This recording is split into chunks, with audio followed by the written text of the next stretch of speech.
Yeah, I mean, even just this year, just looking back at some of my numbers, I mean, the majority of what I have closed this year has all been past client referrals. Yeah. Yes, I've gotten agent referrals and things like that, but the majority of it has been past client referrals. So if you take care of those people and you do it on a personal level for what's, as cliche as it is, the biggest financial decision of most people's lives, I mean, they will appreciate you for it. And they will come back to you next time. Yeah.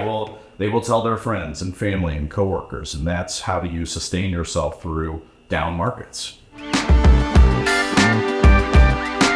What's the 5 Ps? Do you remember it? Proper preparation prevents poor performance. There you go. It doesn't matter how much money we get. If we don't close, it's no money, right? So no close is no money. I'm everything that I am because of my dad's death.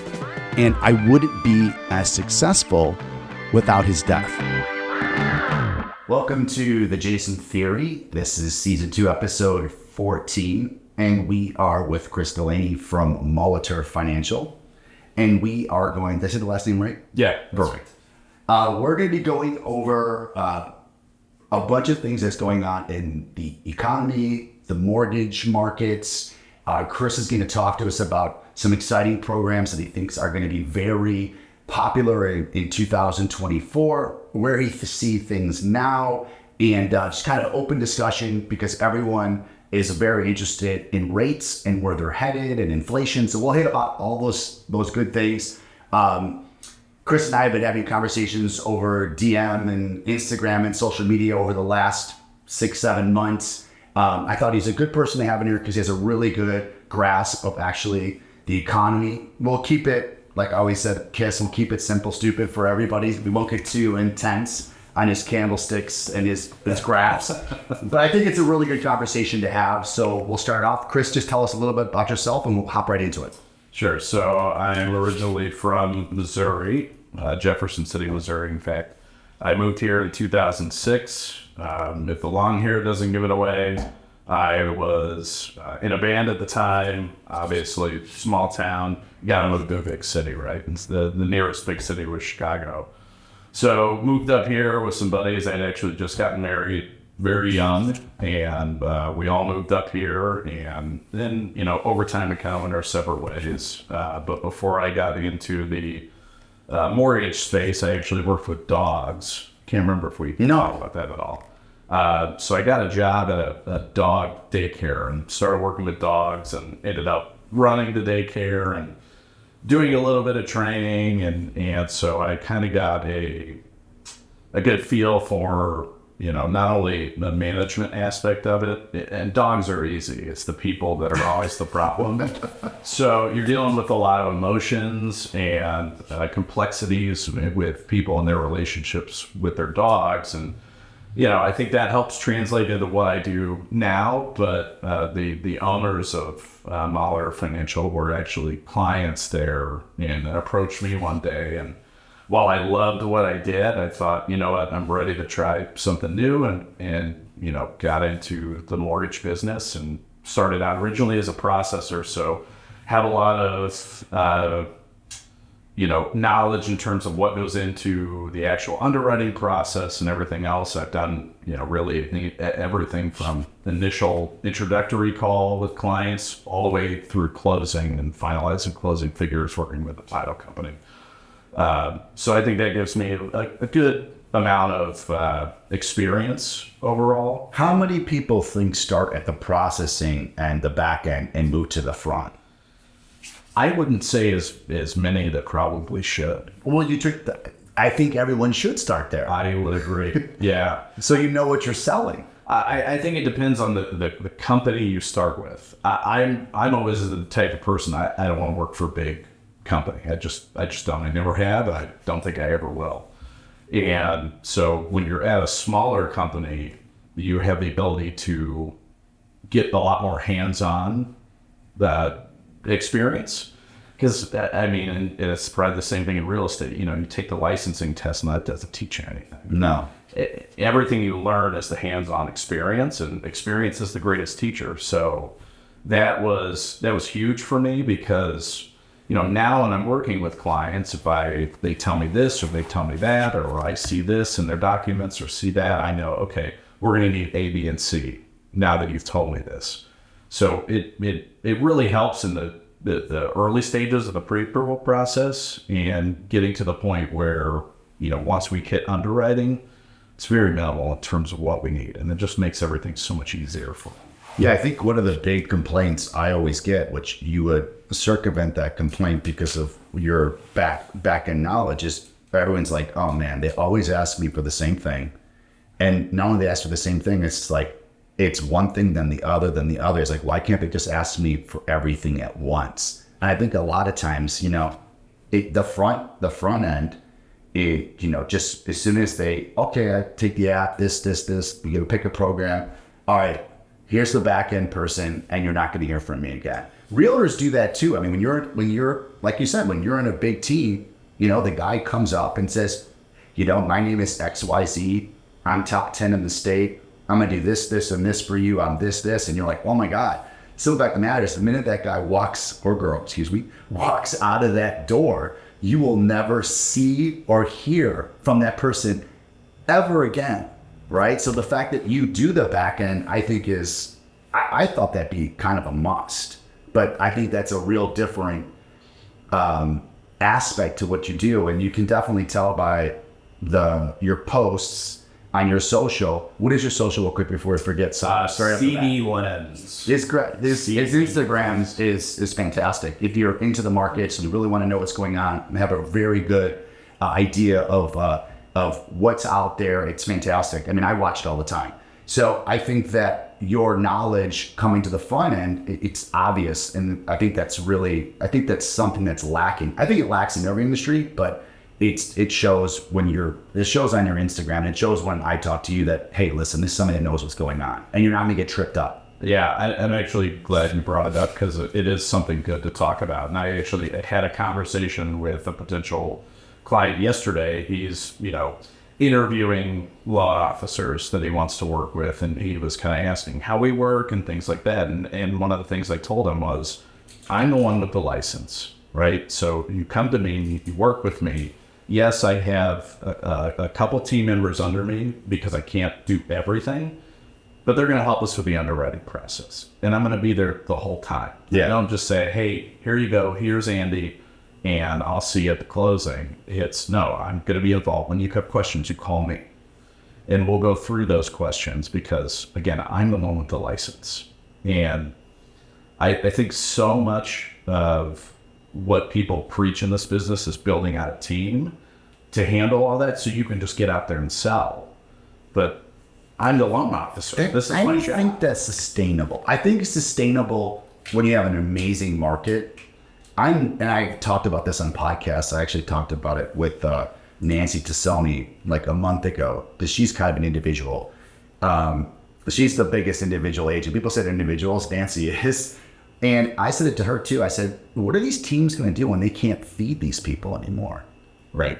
Like you've got to be part of that process. And when things slow down and there's a flight to quality, you got to be in the mix. I think it's a big issue. I think it's a big issue in everything that's to do with sales. And whenever you're on Instagram or wherever you're on Facebook, they're like, make your team big, do this. I just don't think I think it's tough when times get slow and you don't have the relationships, right? Because the relationships that you're building on those daily phone calls, those are the, like, no one calls up their friend and says, oh man, I talked to this loan officer 2 months ago. I'm closing 2 months and I've never seen him again. He's not going to refer you out. Right. There's no relationship. Like they can't come to you and say all this stuff. Like, and when times are tough, let's say times are slow over the last 3 or 4 months, calling in on those relationships is what really keeps you afloat till it gets harder again, until it gets easier again. Yeah, I mean, even just this year, just looking back at some of my numbers, I mean, the majority of what I have closed this year has all been past client referrals. Yeah. Yes, I've gotten agent referrals and things like that, but the majority of it has been past client referrals. So if you take care of those people and you do it on a personal level for what's, as cliche as it is, the biggest financial decision of most people's lives. I mean, they will appreciate you for it, and they will come back to you next time. Yeah, they will tell their friends and family and coworkers, and that's how you sustain yourself through down markets. Everything is relationships, and I think it's tough, especially when you have people coming in to the industry that are in their 20s that have never really cultivated relationships because of social media or because of how the society has gone. I don't know how. I mean, I love it because us old heads, well, I'm older than you, but us old heads are going to be able to sustain our market share because we have relationships, and these younger kids don't even know how to make relationships. And that's what's probably the hardest part about this business, other than, learning your guidelines, is building those relationships. It's not easy. How are you dealing, to kind of segue into that, because we're talking about it, how are you dealing with those relationships with that younger generation now? What's the difference between, let's say, someone that's in their 40s and someone that's late 20s in terms of, like, it's a totally different ball game for me. Like, when I get a call from somebody that's 37 plus, it's like, hey, I know you're great. You do you. We're going to get out of your way. And you just tell us what to do. Versus my mid 20-year-olds are like, they want to tell me how to do my job. I mean, do you get that? I mean, the expertise in the mid 20s is fantastic. I think it depends a little bit. Certainly, you can get people on, I think, in any age group that will act like that either way. Like the guy I talked to yesterday, was just, a lot of people are concerned about rates, right? And he wanted to get an offer in on this property, and, we expedited everything, got everything done, ready to go. And obviously when it came time to, go over things with him and start talking about credit, scores a little bit lower. And once I showed him the rate, what that was going to be, he was like, I kind of figured that. So he wasn't super shocked, but and he's been through the process before. I guess that helped. But, certainly the older generation, I think, is more, it doesn't need as much hand-holding because most of them have been through it before, right? So they just kind of want to know the ins and outs, what's going to make the most sense, what is their need right at this moment, and what is their need for the long term. And for the younger people, it's, they're most likely not going to be in that property for a longer term period of time. Of course, then you get the younger people that are, trying to build real estate empires. So they will hold on to it long term. So it's not really a good answer to your question, but I get it. I think it just depends. Depends on the person. Because everybody's a little bit different in terms of what their needs and what their experience levels are. I tell everybody too, if you're out there researching on Google and you come across something, let me know that we didn't discuss. Let me know, and we'll go over it, right? Because every state handles their transactions a little bit differently. There's certain programs that aren't available in certain places, and just so much of the information is outdated or it's just not relevant. This year, with the low inventory and the higher rates, we did hit, Chicago was, I posted it, you posted it, which is crazy. Chicago was the highest appreciating place, 5% year over year in America. The people that are purchasing this year with you, talk a little bit about what they're doing, why they do it. People that are on the sidelines and scared, obviously there's people buying because we have no inventory and prices are up, which means that people are, we have more demand than supply. What have you seen, and what are the characteristics of people that have been purchasing this year in this rate environment, which historically is not that high? I mean, for relative to price, it's a little bit different. But I think part of it is, when you look at the median age of a first-time home buyer, it's low to mid 30s, right? And that's kind of where the millennial generation is. Maybe sort of in the middle at this point, I think. Yeah. So you've obviously got more people coming into the market that are of that age. And in terms of, what they're maybe what the reservations are. Well, no, the people, forget about the reservations. The people that are buying, are there renters that are just like, I can't keep paying this amount of money in rent. I hate being displaced as a renter. I don't have many. This year, I had hardly any buyers. So because of lack of inventory and people stuck in their rate and they're like, I'm not doing it. Yeah. If people are buying up, they were moving out of state and buying a bigger house out of state. But what did you see as most of your buyers? Like, what were their motivation to buying? Well, yeah, it was just that they didn't want to keep throwing away money in rent. So most people were coming out of the rental market. Yeah. And, we just actually had some good friends that have lived in a building for 9 years and now it's up for sale. And so they got to get out. And so, I suggested they buy, but I think that this sale is going through a lot faster than they expected and they're just on a month-to-month lease. So they got to get out and find something.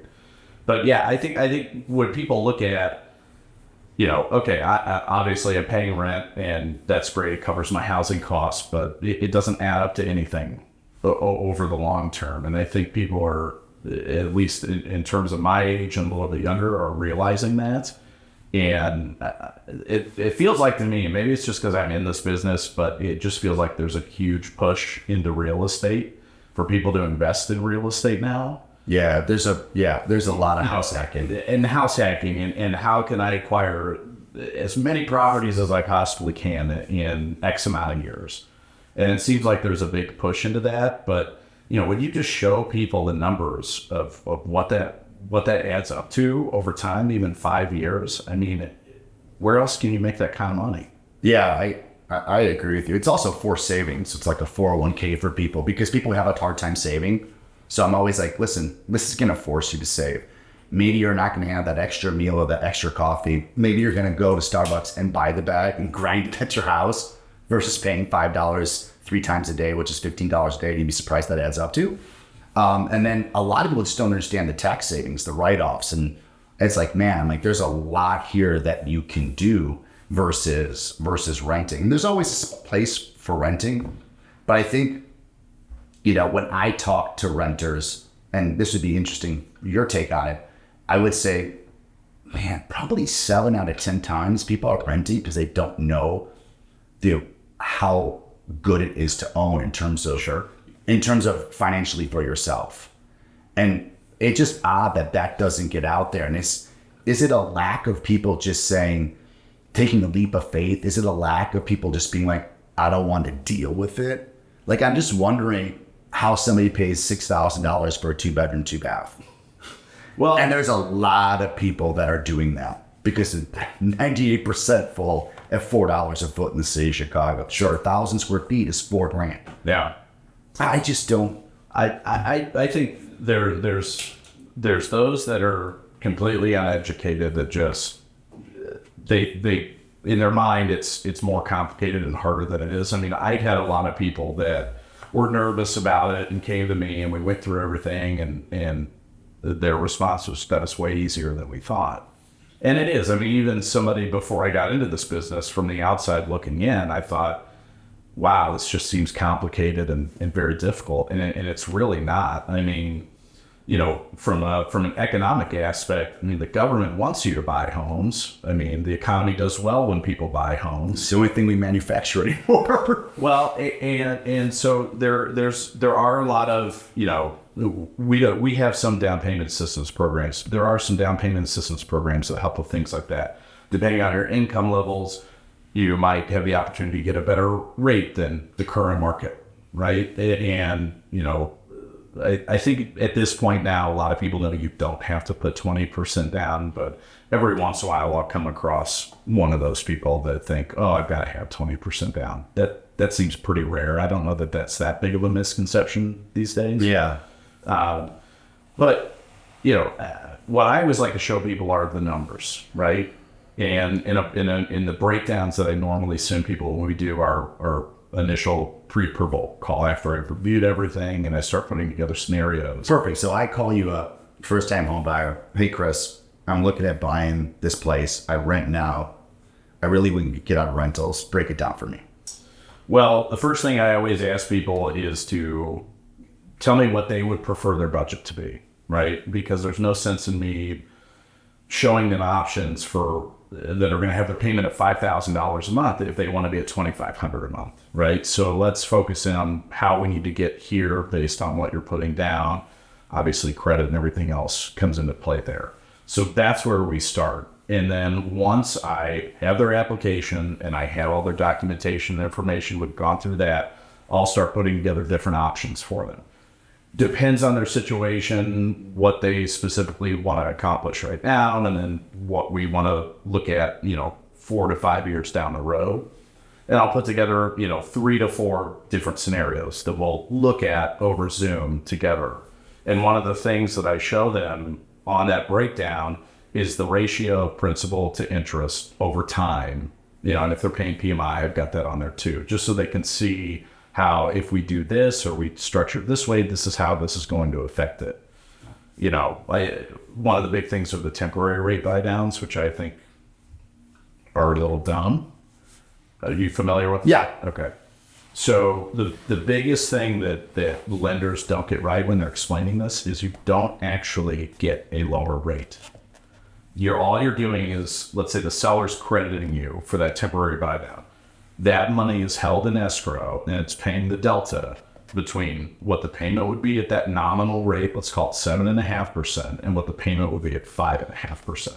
So to put that into layman's term, basically the seller is prepaying your interest, the spread between what the bank should be getting and what you're paying. That difference is what the seller is paying. That's what that credit is. So it's a certain amount of money for the first year and a certain amount of money for the second year. It's usually the layman term is a 2-1 buy down.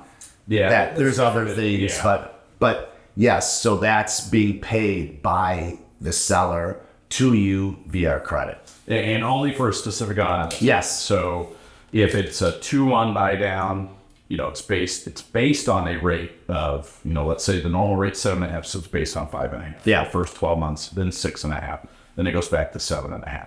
But you're not actually getting a lower rate.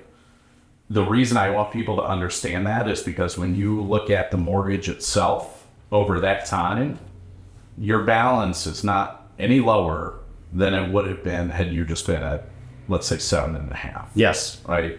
So it depends on the situation, because it depends on the loan amount, because The balance is going to be the equity that you have in the house. the mortgage balance. But Yeah. that obviously impacts the equity. So what I always will show people along with that too is, maybe we take that money from the seller and we do a permanent buy down. The delta in the payment's not going to be as big, but when we start to look at it over time, the permanent buy down becomes more favorable and you have less of a need to refinance if rates drop. So how much, obviously it depends on the amount, but let's say it's 500 grand. So let's just say you do a 2-1 buy down. In doing a permanent buy down, is it versus 2 points and 1 point? Would it be like a 0.5 point for the life of the loan or a 1/4 point for the life of the loan? It's going to depend on the loan amount, but I would say, at least in some of the scenarios that I've put together recently, I wouldn't say it could be a full point. You probably get pretty close to a full point on a permanent buy down.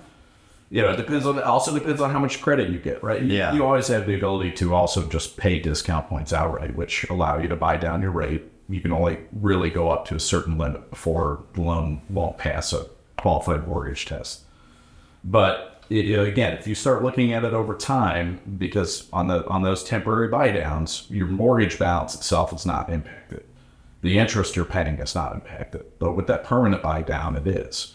And then again, you have less of a need to refinance if rates drop, because on a temporary buy down, you're still at 7.5. Yeah. Whereas maybe on the permanent buy down, you're at 6.75 permanently, right? So now we probably want rates to come down at least to like 6.25, close to 6% for it to make sense. To make sense. I always tell that to people, like, once you get to year 7, I'm like, man, you have to look at the amortization schedule, which means that for everyone, that's the split. For me, it's the most important thing when I look at a loan. The amortization schedule is basically the 30 years or whatever your loan is, and it's how much interest you're paying versus how much you're paying in down payment. You got to get to about year 7 on a 30 year to start attacking the principal.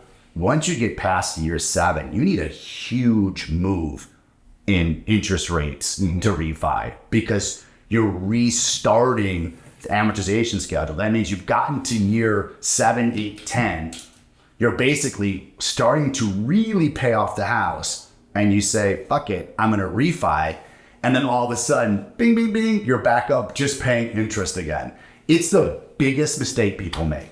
Yeah. To me, I think it's the biggest mistake. I would agree with that. And when, 2020 and 2021 hit, and a lot of people refinance, and I even had people that refinanced 2 or 3 times because rates just kept going down. That's a crazy time. But, you can also do things called flex terms, right? So if they closed last year and now we're refinancing this year, okay, we could do a 29-year fix, right? So we're not kicking that out. But it also depends on a few years down, 7 years down the road, how are their income levels? If we were to convert this to a 15-year fix, does that keep their payment about the same? Because that's a great opportunity to say, if you've been comfortable with this payment, let's cut the term and we'll save you a significant amount of money. So that's really funny because that's what I did. So I was at 4, and then when rates tumbled, the guy was like, hey, I can take you to 3 on the 30-year. And I was like, but what's the 15? And the 15, there was still a spread. The 15 was at 2.5. The payment was the same, but I literally just, I'm, 3 years into it now, and I'm almost like 50-50 already on interest and principal. So I know it freaks a lot of people out, but what I said is to the guys, I'm like, well, I'm comfortable in that payment now. So all I'm doing is really force saving, right? Like at the same payment. And I have that conversation. But I don't think enough brokers have that, mortgage brokers have that conversation, because I think really looking at the amortization schedule and looking at how you can pay down your debt quicker and save more is a huge thing that people don't really talk about, considering this is such a huge vehicle for earning. Absolutely.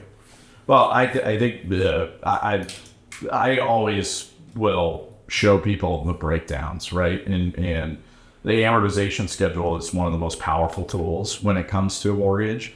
And for people out there, if you have Excel, if you go just open up an Excel file, you go to the templates, search amortization schedule. There's one you can play with. And I use it all the time just for quick calculations. But, an example where you're considering converting something from a 30-year to a shorter term, and you're maybe a little hesitant about the fact that now I've got this higher payment, what I always show them is, okay, well, what if we did, a 30-year, for example, and you apply basically the difference to the payment to principal every month? Yeah, so talk about that. So that's another way you can... Well, now you have flexibility. Yeah. Right? So maybe your payment's going to go up $500 a month if you convert it, right? And you're fine with that, but it'd be nice to have some flexibility. Maybe you're going on a trip one month, or you have an expense come up. Well, now you can default to that 30-year payment. You're still going to pay it down much faster than 30 years if you're applying more every month.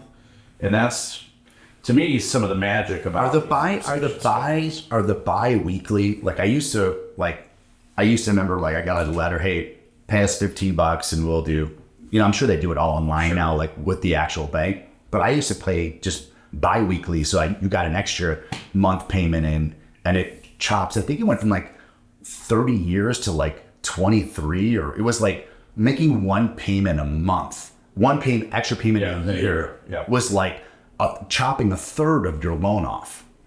Yeah, I actually just had somebody ask me about it the other day, but that's still absolutely something that people do. I don't know that in this day and age, with maybe affordability being what it is, that it's as popular, but it's definitely a tool that you can utilize. And you can also, just pay more to the principal, which I think is something great to do. Where do you see affordability? I mean, here's my 2 cents on affordability in Chicago is that Chicago is so cheap relative to the coasts that I think we could move another 10%, 15% up and still be under the spread between the 2 other coasts. I don't know. I always said this to somebody. I go, about 4 years ago, they started having like bars and hotels, and you have Nobu, and you have all these things. And I looked at something and I said, oh, we're starting to become a city. And this is something I spent a lot of time in LA. So like, we just weren't, I know that sounds crazy, but we weren't like a hub, weren't like a city. And I think people are like, well, it's not affordable. It's not this, it's not that. I'm like, well, most major cities aren't. Like, it's just what it is. And I think the more, it's definitely slowed down because of the crime. I'll just be blunt about that. Sure. But before the crime, all these baby boomers were buying. They're all leaving. I mean, why do I need to pay $60,000 in taxes in the North Side or Hinsdale or this or that when I have no more kids that are in the system? Everybody was buying everything downtown, and everyone was moving downtown. Now they're getting they sell a house in Hinsdale. They're going to, South Florida, Sure. Yeah. or Tennessee or Arizona. But I don't see the city becoming more affordable. I just don't. And the outskirts, we talked about this.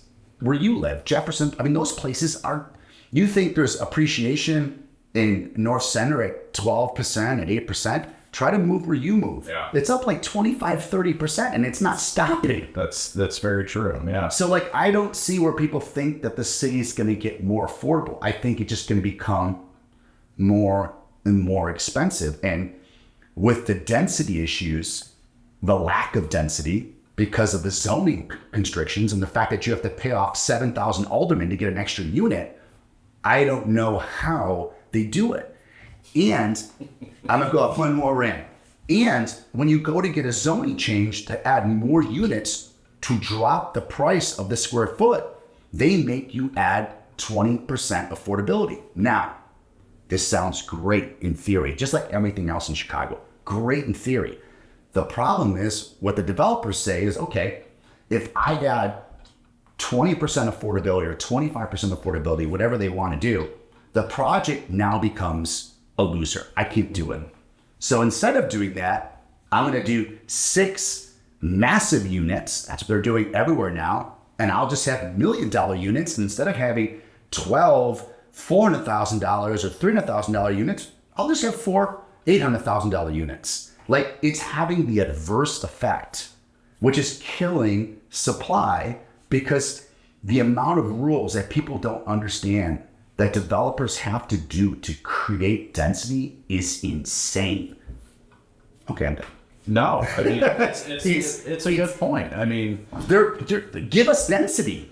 Well, I think too, if you want a house in the city, you've got to go further out now. Yeah. And I mean, the Northwest Side, Jefferson Park, Portage Park, Wine, they're great neighborhoods, but you're right, the values have gone skyrocketed substantially. It's way more than Bucktown, yeah. Lakeview. Like, everyone's like, oh, it's so expensive. I'm like, dude, you should see what's happening on the outskirts. But you're also getting these great downtowns, these mini downtowns that are exploding in those areas. And it's like really nice, the restaurants and this. I'm going to say it wrong, but I went to Eris. Eris? Yeah, Eris is great. Man. Yeah. I went there for the first time. I actually saw that. I meant to comment on your It's your unreal. The radiators. The radiators are fantastic. I walked in, I'm like, this place is awesome. Like, there's so much cool shit that's happening because everything's being pushed out there. I just don't think it's going to get cheaper. Have you got down to the 6 corners down there? No. Oh, yeah. It's huge. Well, because I got to drive that way because Milwaukee's closed to the courts, to the basketball court. Right. Okay. So I got to go through 6 corners and then come back down to Milwaukee. It's nuts there. Yeah. And the beautiful hospital they just built there, Northwestern, has that really cool. I mean, I just think that, I think it's like the suburbs. You want to buy a house at $600,000? You got to go west of Batavia. Yeah. You got to go to Carpentersville. The suburbs have been Insane. Extremely competitive. Yeah. So single family. I don't understand. And this is with 8% rates. Right. What's going to happen when they're at 6? It's going to be a shit show. Yeah. We'll get more inventory. For sure. Because people will be like, oh, I can move now because I'm not stuck in this pit. Yeah, but the demand is going to outstrip that by a mile. Yeah. And you were before we got on, you were saying how many people have been coming to you over the last couple of weeks. Talk about that.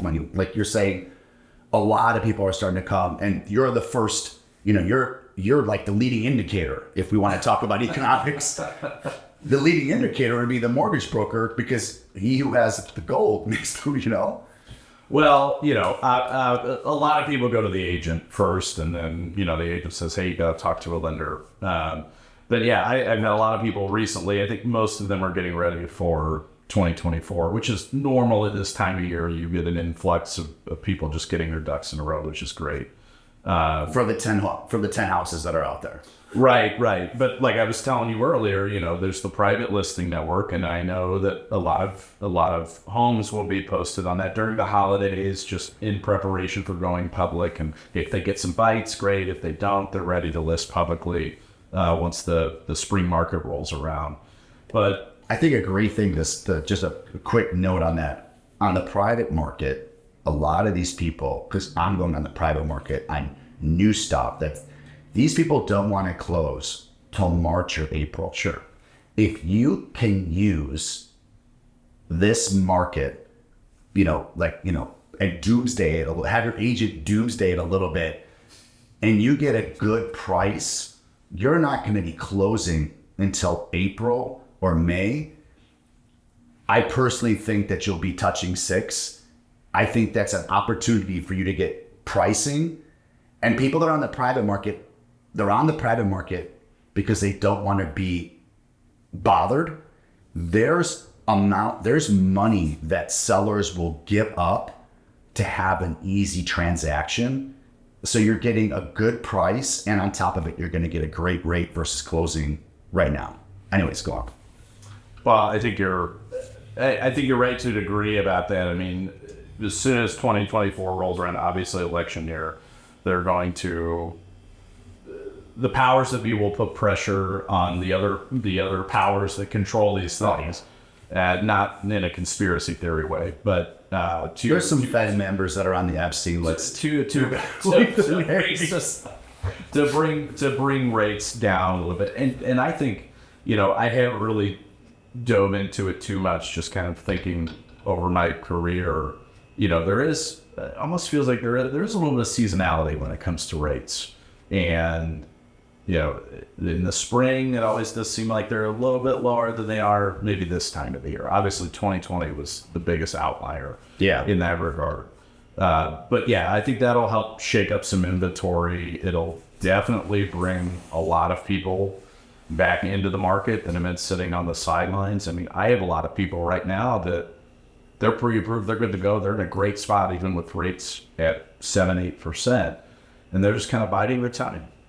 Yeah, I mean, all my buyers, contrary to the people that go into open houses and aren't buyers and are just wasting my time, all my buyers that are real buyers, they don't care about the rate. Yeah. They just don't have product to buy. Like, I have these people that come into open houses. I don't know why they come to open houses, right? They come in open houses. One guy came in last week. He walked in. I'm like, hey, I just gave him a little spiel about the place. I get it. You come into open houses because you don't want to talk to anybody or be bothered. You come to my open houses, you will not be bothered. Look them up, Stratton open houses. You will not be bothered. Enjoy yourself, relax. If you have something, I always say, scream, I'll find you. So, but they come in and they're like, the guy last week, I had a lot of poo-pooers last week. Last week just walked in and he goes, it's gotta be real tough for you, huh? And I'm like, excuse me? He's like, no one wanting to buy this. I mean, like doomsday. I looked at him, I said, what are you here for? He's like, well, we're having life changes we need to buy. I go, yes. I told him, I said, I have a ton of buyers that would buy tomorrow. I said, I myself am looking to move. I would buy tomorrow. I have nothing to buy. That's the fucking problem. I mean, if rates were an issue, prices would be down. They would not be up. It's supply. Yeah. I just looked at him. I go, it's supply. I go, why aren't you buying anything? Because everybody's like, well, there's this, that. And he's like, there's just not enough to look at. I go, exactly. I go, people get crippled when they have only 2 choices. I've noticed over 20 years, if you have 30 choices to choose from, you're crippled. If you have 2 or 3, you're crippled. Right around 10 homes to look at, you're confident in what you pay. And no one now wants to make the wrong choice. and everyone's a sheep. So like, it's like then another person came in. This is my favorite one. Another person came in and they were like, a house went under contract like 3 days before my open house. And the person came in and they're like, oh, I like the house. Just, we really like the house in Paulina, but it went under contract. And I looked at them and I said, really? I said, because it was on the market. You could have wrote on it. Sure. I go, do you now like it because it's unattainable? No, because it gives people, Sure. Everybody wants an excuse to why they don't do something. And it's a great excuse. Oh, we were going to buy that place. And then it comes back on the market. I call my clients, it's back on the market. I'm not pretty ready yet. I'm like, okay. Like, there's got to be something wrong with it. Yeah. So what programs are you, for first-time home buyers, there's, and I don't know if that's still around, but there used to be a ton of money they would hand out, like, until the well went dry, you could do this, you could do that. There used to be stuff where you put money down and they give you the money back depending on the areas you were at. What program, and we don't have to get into those specific programs, but what do you see in 2024, and you're talking to all who are coming to you now, what programs do you think people should know about and it's going to make their life fantastic? Well, something I think people should know about, especially first-time buyers, people that haven't bought in the last 3 years. Obviously you have the ability to put 3% down if we're talking about a conventional loan. But one of the changes that happened earlier this year. So 3% down on a conventional loan, but you cannot have bought the last 3 years. Is that what you're saying? If you haven't bought the last 3 years, you're could you be an owner? Or you bought, sold, and you're renting? Sorry, if you had not owned within the last... Okay, I just want to make sure because people... Okay. Yeah, then you're considered a first-time buyer. Okay. Born-again Christian. Or virgin. Right? Well, and one of the changes that happened earlier this year was, and this is a nationwide thing, if your income is under the area median income where you're buying, all the rate adjustments for things like property type, credit scores, loan to values, those will be waived if you're under the area median income and you have not owned in the last 3 years. So this is really important. So if you haven't owned in the last 3 years and you make under the median income in that area. Yep. So when you talk about area, is it like a 60622, 60647, or is it the Lakeview, West Chicago? Like, how do they define the area, or is it mapped? Well, it is mapped. So there's a couple different tools you can look it up, but I can tell you pretty much all the Chicagoland area is all about 109, 400 right now is the area median income. When you 109,000. Correct, a year, 400. So if you make less than 109,000, they just start waiving everything or lowering what you Well, they'll waive those adjustments on the rate. So like a condo, for example, has a 75 basis point adjustment on a rate, which can equate to anywhere from 1/4 to 3% on a rate. Yeah. So that's a good, if you're buying a condo, you're already at higher interest rates because it's a condo. So, and a lot of first-time buyers buy condos, yeah. Right? So if you're under that limit, you're going to get a below market rate as is. But I want to clarify as far as the income goes. Let's say your base is 109. On top of that, you've got bonuses and overtime commissions. If we can just qualify it on that 109, you're good to go. You'll still get it. We don't have to include the bonuses or commission. Oh, wow. So the base salary. That's a lot. That's a lot. I did. Well, and a lot of times when you have couples buying, I'll look at it and say, hey, if we just do this in your name, this is what we'll get, right? And you do that sometimes with credit. Yeah. Somebody's got different credit scores, but that's a really great opportunity for people. It's not something that's it's not a specific program, and it's not something that's maybe out there too much. It's not. I mean, I've gotten deals from other lenders. One deal is just because I looked at that. So I don't know if a lot of people just aren't aware of it, but it's not something that's really like a publicly advertised. Now this may be too much to do just off the top of your head, but 109 with 3% down, any ballpark figure worth that puts it someone at? So 300, 400? Well, so I would say their payment's probably got to be somewhere under, let's say, $4,200 all in per month.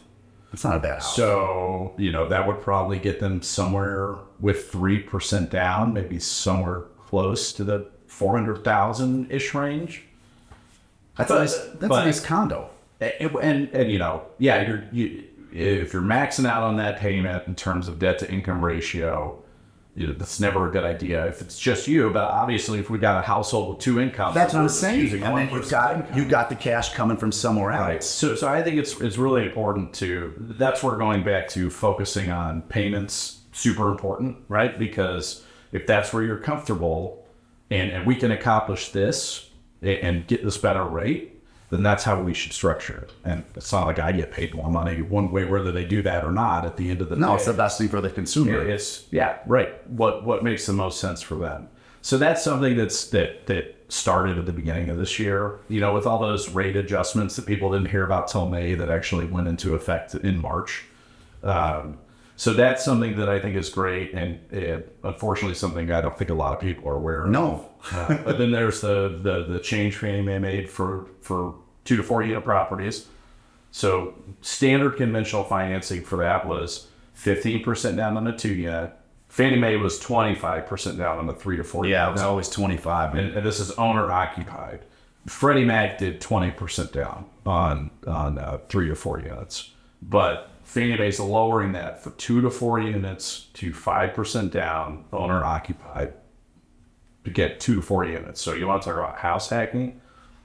This is the way that you're going to do it. And we talked about it, but hit on the difference between this and the FHA, which everyone thinks is, the golden standard, which it's not, because you need to go into that too. Well, so FHA is 3.5% down, 2 to 4 unit, right? Sounds amazing, super low down payment.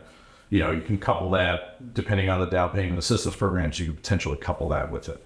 On a 3 to 4 unit, it has to pass the self-sufficiency test, which is essentially, we're going to look at the market rents for the building. You're going to get 75% of that because it's a 25% vacancy factor, and that 75% total has to cover the entire mortgage payment, principal, interest, taxes, insurance, and the PMI, all of it. And that is super rare to see. Only one time have I ever seen one pass in my career. And like I told you earlier, rates were super low, and instead of financing the upfront PMI, he paid it outright.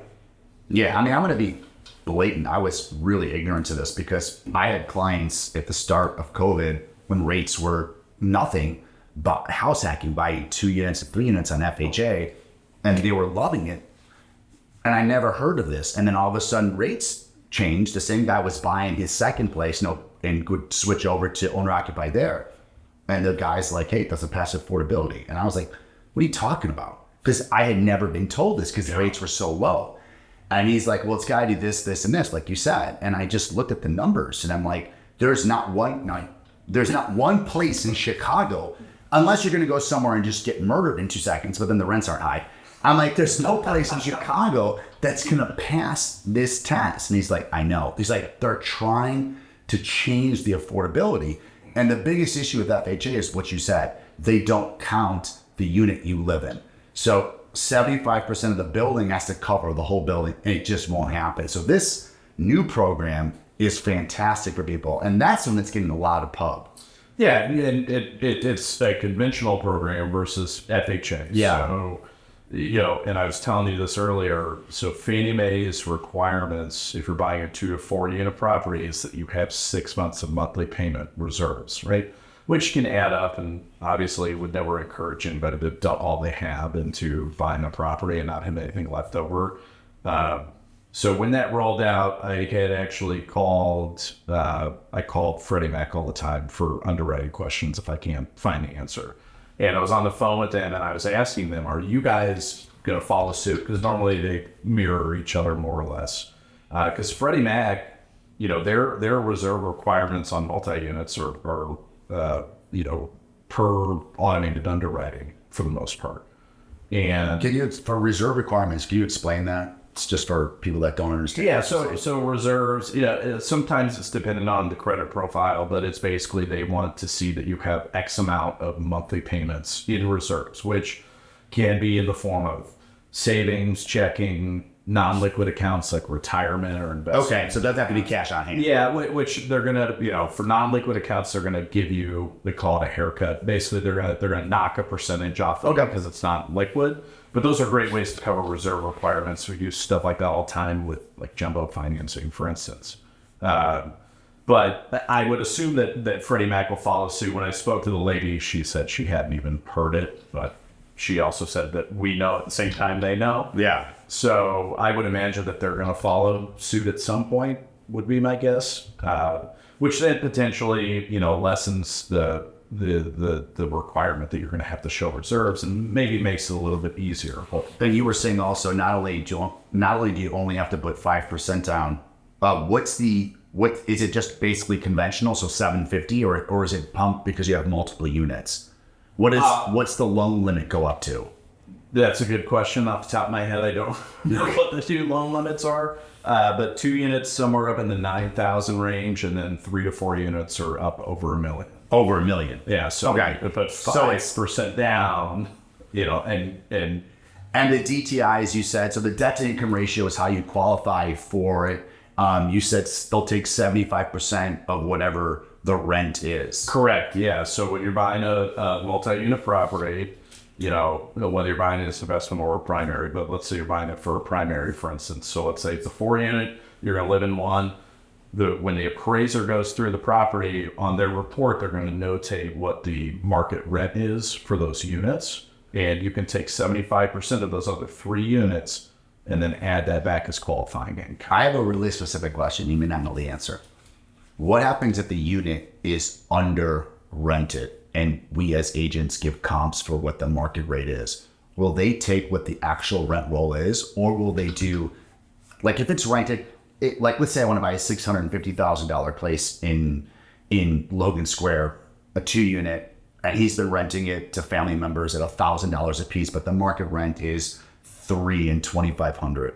Are they going to do the DTIs off of what it's at now, or are they going to look at the market rate and give you market rate? I know that's super specific, because that happens a lot. It would depend on, is it a lease or is it month to month? Okay. Right. So because from an underwriting perspective, like they're looking forward, right? So if you've got this thing leased for the next year and that rent is lower than the market rent, 9 times out of 10, they're probably going to qualify you on that lower amount. But if it's a month to month, it's month to month, then the way they look at it is you're going to go in there and you're going to raise rents, kick them out. I mean, maybe not kick them out, but you're going to raise the rents. Yeah. Likely, right. And that's what you should do logically. So the 2 big programs we got, the 3% under 109, which I didn't know about. That's fantastic. Well, and just to count on it, you don't have to put 3% down. No more. But you can take. But you still get the break on the right, the rates, the adjustments. The adjustments. Yeah. And then the other one would be this new one that rolled out, which is the 5% down and staying conventional.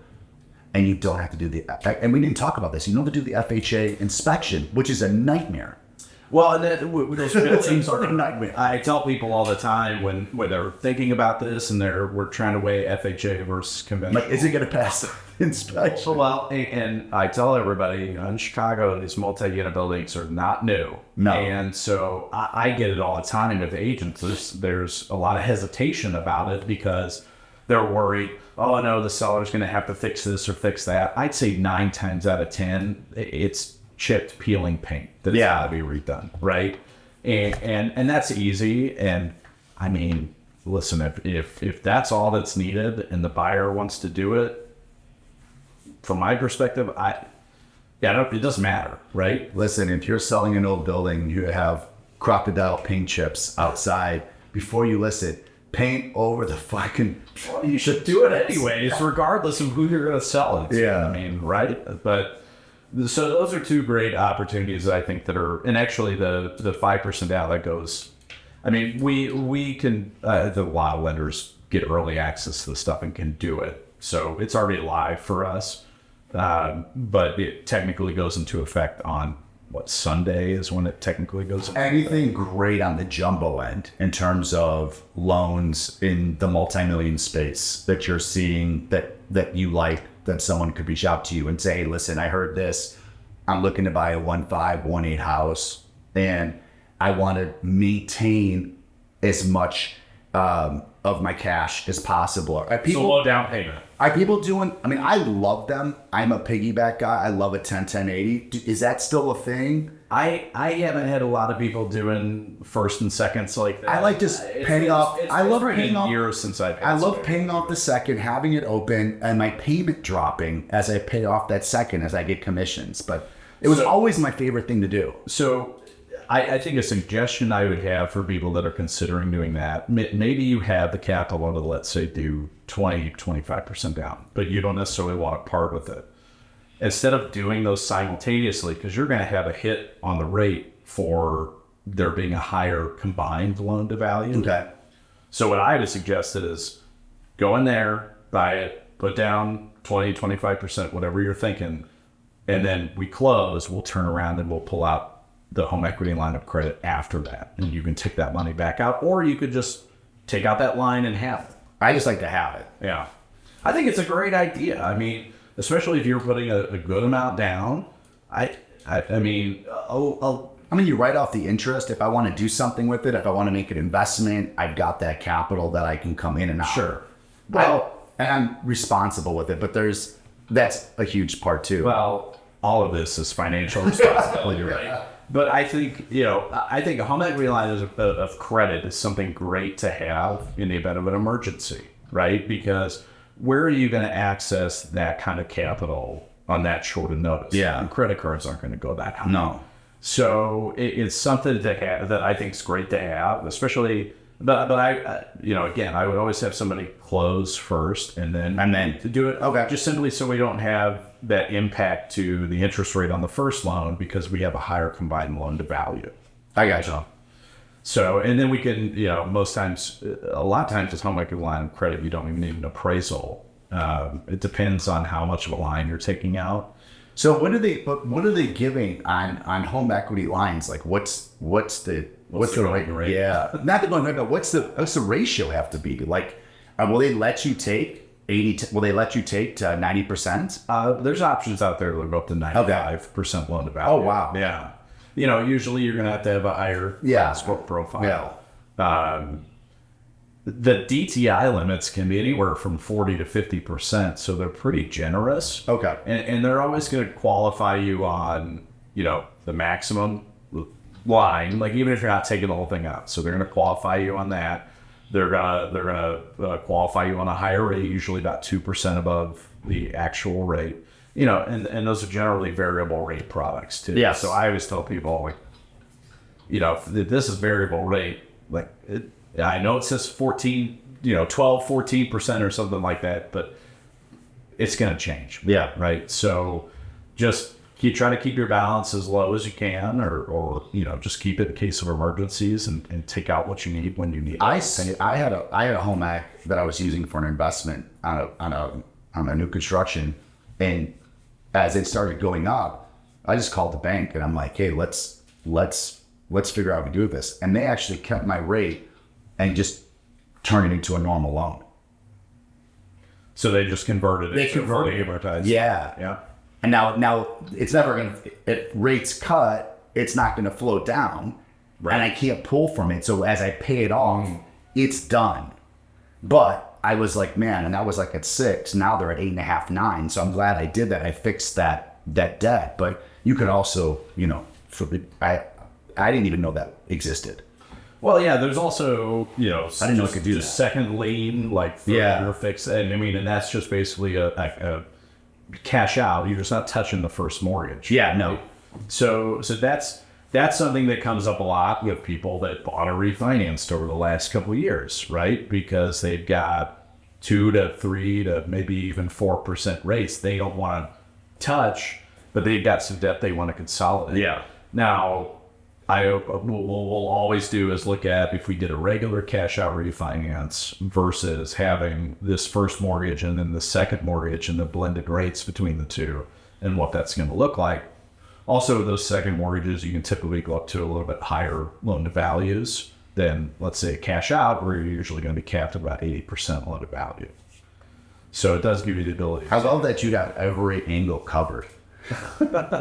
I can tell you, I don't have a ton of people doing second mortgage products. You know, it's nice to have, and it's a great tool to show people, you know, if they are hesitant about, they don't want to touch that first mortgage.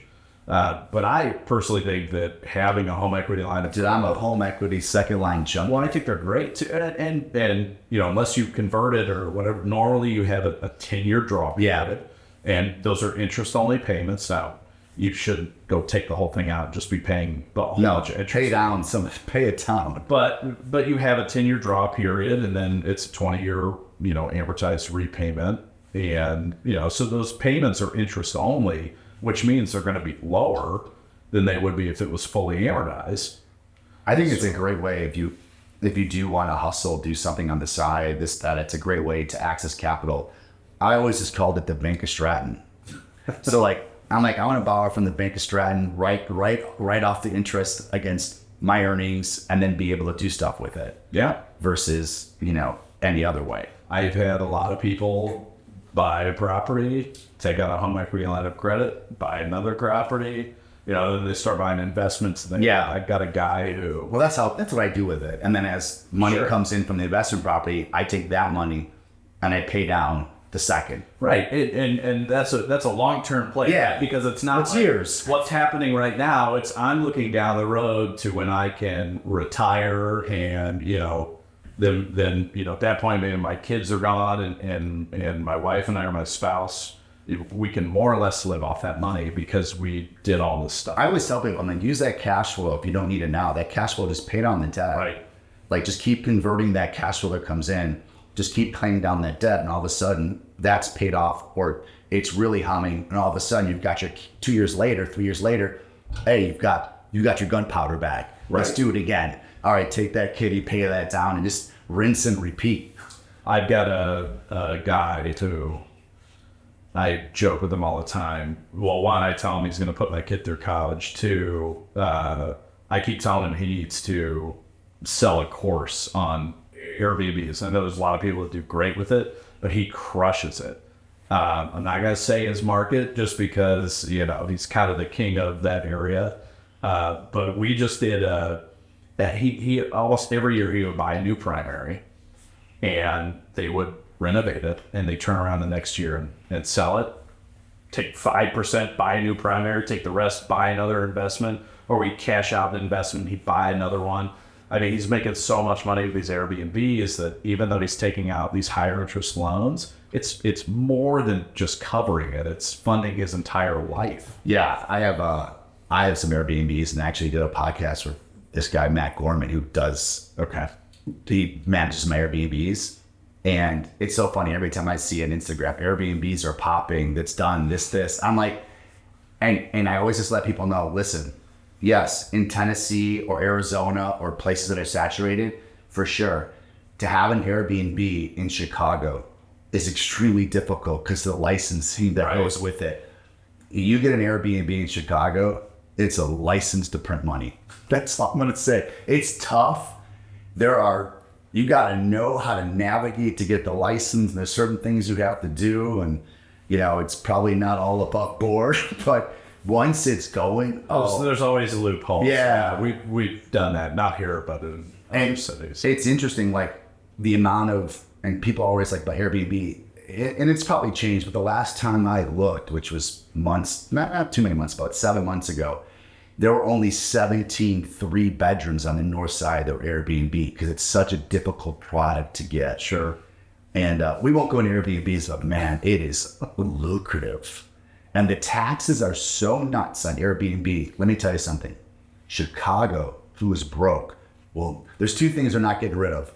Airbnb and weed sales, because they need the revenue. I mean, I'm telling you, prostitution's coming soon, but they need the revenue. We got the casino. We got the casino. When you see the taxes on Airbnbs, they're not going anywhere. Yeah. And the amount of taxes I pay, I'm like, it's 30%. Wow. 30% is the taxes. It's like 30 and change. They're not, every $100 I made, I give them the city 33. They ain't getting rid of that. Then I don't care what the hotels say. All right, in closing, anything you want to talk about now that we've wrapped for a while? tell me first off, go over your socials again, your phone number, how people get hold of you, all that stuff. My social media is at CD Lens, which my son and his friends like to make fun of me for. They all follow me. They even made some like fan pages. I just tried to think of a name that wasn't something cheesy like, hey, I'm the mortgage guy, you know. So it's at CD Lens on Instagram. And not lens. Yeah. Like lending money. CD, like my name, Chris Delaney, Lends. So at CD Lens. Phone number is 312-316-0076 and Chris D at molitorfinancial.com. I think if you listen to this podcast and you've taken it all in, I think one thing you'll really realize is Chris being in the back office on the putting the loans together and then being the front, you kind of feel he has an extreme knowledge of everything that's on. Please follow him. It's a great follow. Even if you're not in the market right now, the market knowledge you're going to get of what's going on from his page is fantastic, and it'll keep you in the know. And then when you're ready, you're going to feel comfortable knowing that he knows exactly what's going on. So I really appreciate your time. It was awesome. Thanks for having me. I appreciate this. You got it. Yeah. All right. Thanks so much for spending some time with us. Obviously, Spotify, Apple, whatever, all the podcasts. And we will see you soon. Thank you very much.